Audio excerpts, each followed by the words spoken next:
Invasive aspergillosis for medical student. Aspergillus spores are frequently inhaled due to their ubiquity in the environment.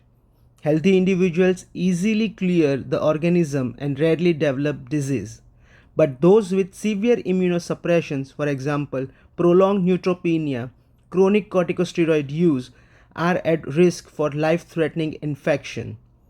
Pulmonary aspergillosis is the most common manifestation and is characterized by classic triad of cough, pruritic chest pain, and hematuria. This is the classic triad: cough, pruritic chest pain, and hematuria. Chest imaging typically reveals nodules with surrounding ground glass opacities, what we call it as halo sign, or the cavitations with air fluid levels, which we called it as air crescent sign. The diagnosis is usually confirmed by serum fungal biomarkers like galactomannan and beta D glucan assay, and sputum sampling for fungal culturing and staining. Bronchoscopy with bronchoalveolar lavage or biopsy may be required if these diagnostic tests are inconclusive.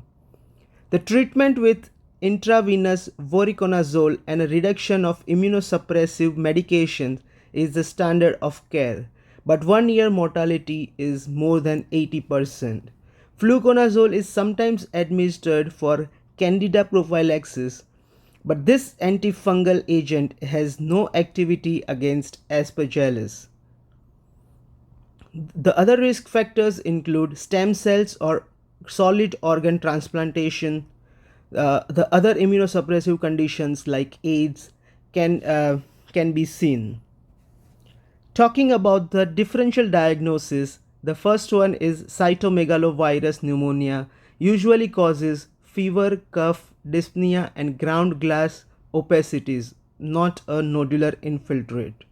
The CMV prophylaxis with valganciclovir make this infection very unlikely in patient with invasive aspergillosis.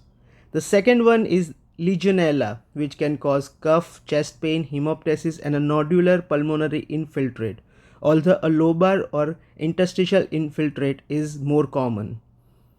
The patient usually has high fever and GI symptoms like nausea, vomiting, diarrhea prior to the onset of pulmonary symptoms. In addition, the levofloxacin is an effective treatment against Legionella. Number 3, pneumocystic pneumonia, which is a common infection in patients with recent stem cell transplantation and usually manifests with diffuse interstitial pulmonary infiltrates and fulminant respiratory failure. The prophylaxis for pneumocystis includes trimethoprim sulfamethoxazole. The fourth and the last one is streptococcal pneumonia, which is the most common bacterial cause of pneumonia, but it is usually associated with a lobar, not a nodular pulmonary infiltrate, and the prophylactic levofloxacin is usually given. Thank you.